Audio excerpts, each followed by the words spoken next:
Good morning, students. Today we are going to learn the poem Wise. So, listen carefully.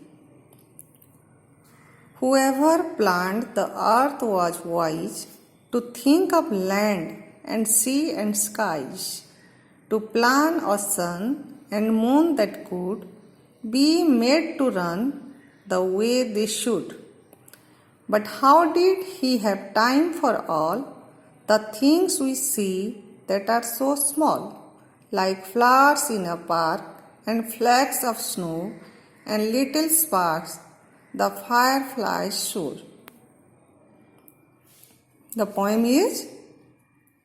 poet of the poem was Alan Fisher. So, whoever planned the earth was wise to think of land and sea and skies.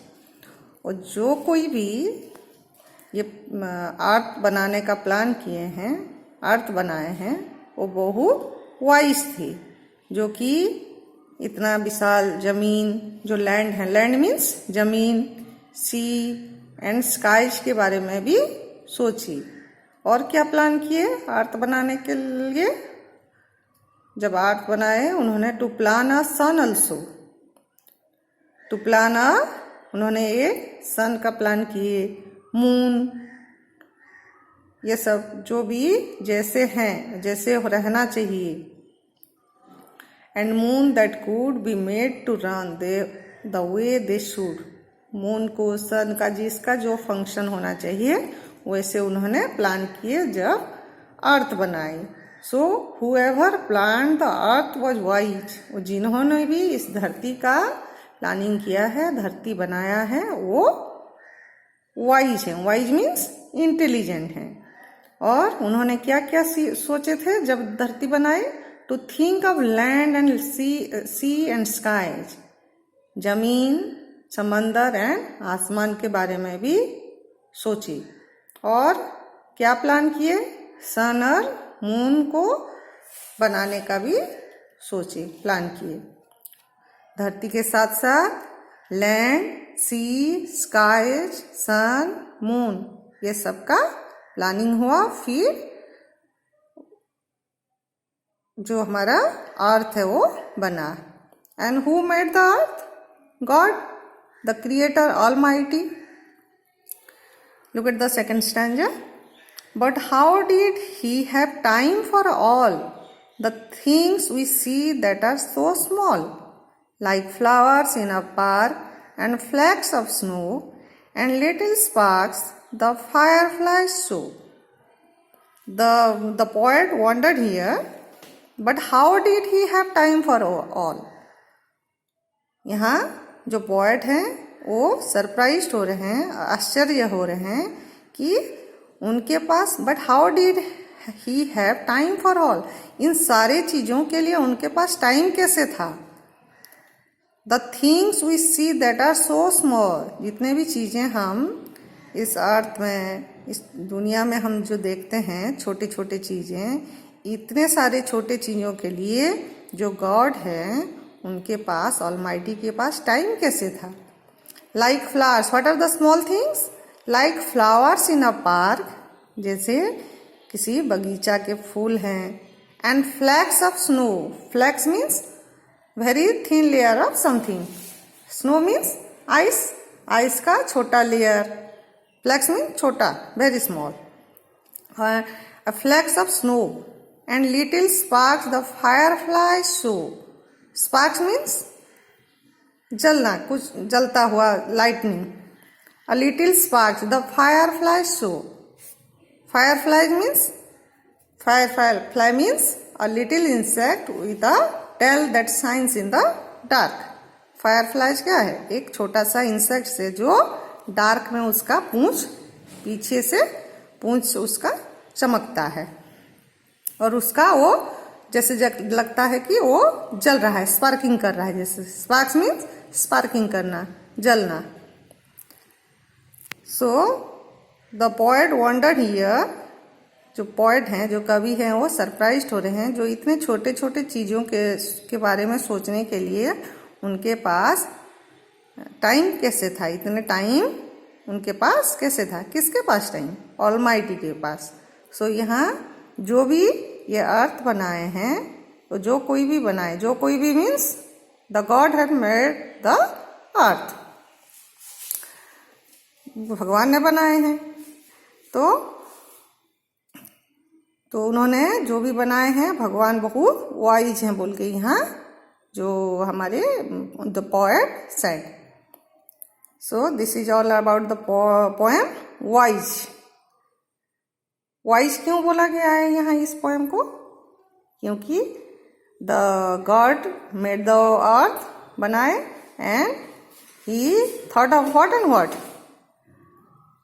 जब उन्होंने ये जमीन धरती बनाए, sorry अर्थ बनाए, उन्होंने क्या क्या सोचे, लैंड, सी, स्काई, मून, सन, इन सब के बारे में सोचे, उनको भी बनाना है बोल के। फिर इन छोटे छोटे क्या क्या छोटे छोटे चीज़ों को ध्यान दे रहे हैं, क्या क्या छोटे चीज़ों को ध्यान दिए, टाइम निकाले अपना, जैसे like flowers in a park, flakes of snow and little sparks of the fireflies. जैसे इन तीनों चीज़ें, flowers in park, flakes of snow, little sparks of fireflies, ये चीज़ों को भी उन्होंने टाइम निकाल के, मतलब जिसमें जो होना चाहिए हमारे नेचर में, वो सारी चीज़ें उन्होंने पहले सोच के उसको बनाए और फिर हमारी जो अर्थ का रचना हुई। That's all about the poem. So read the poem again and again and try to understand it. Okay. Now look at the question part, comprehension part of the poem. Number A. Some of the things our creator thought of when creating the earth are. Some of the things, कुछ ऐसे चीज़ें जो हमारे creator means God, are creator thought of when creating the earth are, जब earth बनाए, पृथ्वी को बनाए, तो जो क्रिएटर हैं, जो गॉड है, वो किन किन चीज़ों के बारे में सोचे। So find out the answer from the first stanza. The answer will be in first stanza. So look at the first stanza. Whoever planned the earth was wise to think of land, sea and skies. So what are the things he thought? Land, sea and sky. So here the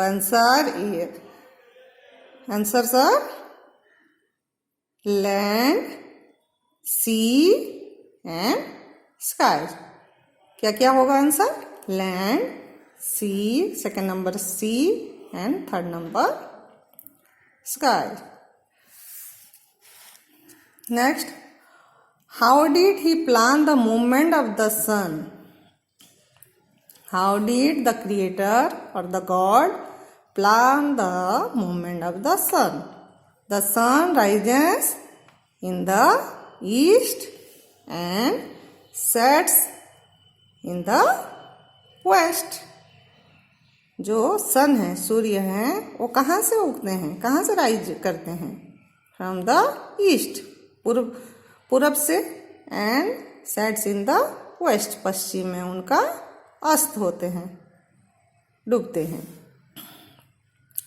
some of the tiny little things that give us pleasure are.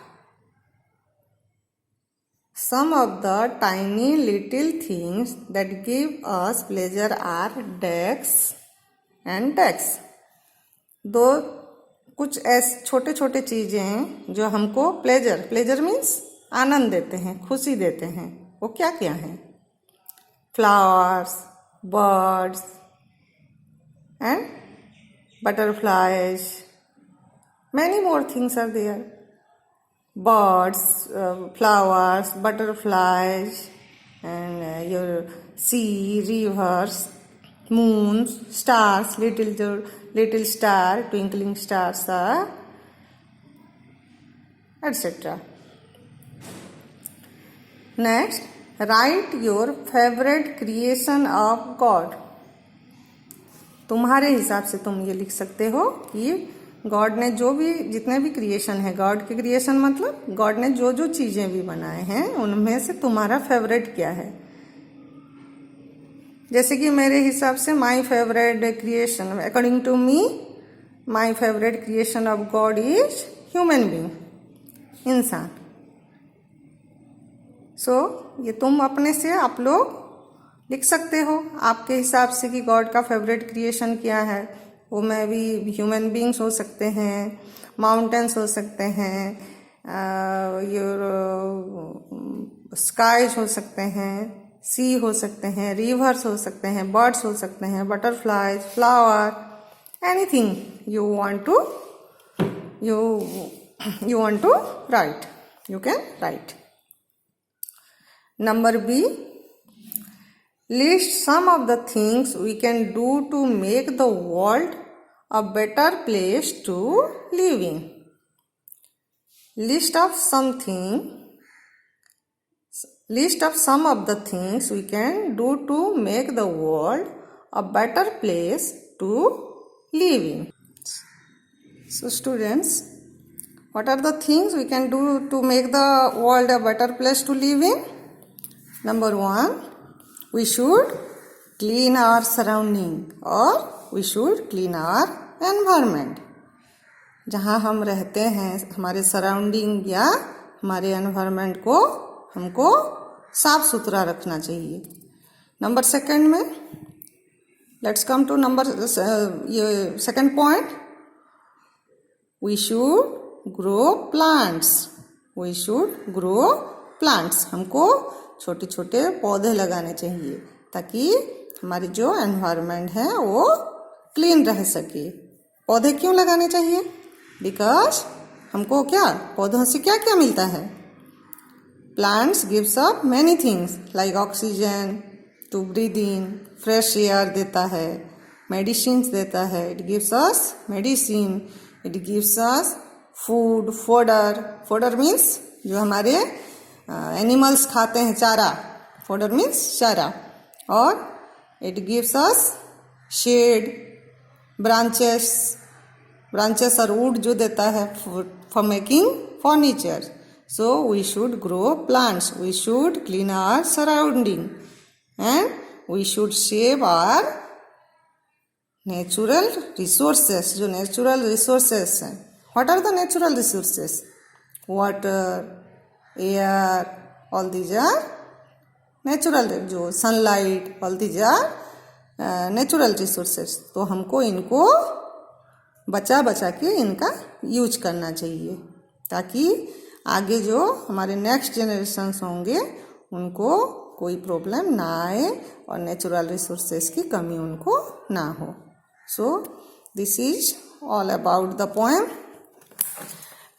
Look at the note of the poem. When we use a pronoun to refer to God or the Almighty, remember to write as in capital letter. Example, He created the mighty sun and He gave us the gentle lamp. Yes, here pronoun. He is a pronoun. यहाँ हम जो God के लिए जो ही pronoun use करते हैं, God means almighty. God हम जहाँ भी लिखते हैं उसका जी कैपिटल होता है। देखो, look at here, God is in sentence के बीच में है, फिर भी कैपिटल लेटर है। और द ऑलमाइटी का ये भी कैपिटल है। ऑलमाइटी मीन्स गॉड को ऑलमाइटी भी बोला जाता है। तो गॉड और ऑलमाइटी के बदले में हम जो प्रोनाउन यूज करते हैं, ही का एज भी हमेशा कैपिटल होता है। यहाँ पर वही बताया है, that is he created the mighty sun. जो किसको बनाए? जो माइटी मन इतना बड़ा सन को बनाए। He gave us the gentle lamp. Yes, the almighty thought of everything when he created the earth. जब उन्होंने अर्थ को बनाए वो सारे चीजों के बारे में सोची। it is sad to see that we haven't taken care of it. It is sad. Sad means ये बड़ी जो अलमाइटी इतने सोच समझ के हमारे ये अर्थ को बनाए, लेकिन ये बड़ी दुख की बात है कि हम उस अर्थ का, उस धरती का अच्छे से देखभाल नहीं करते हैं। मतलब हम अपने मर्जी से जो चाहे वो करते हैं, उसका अच्छे से देखभाल नहीं करते हैं।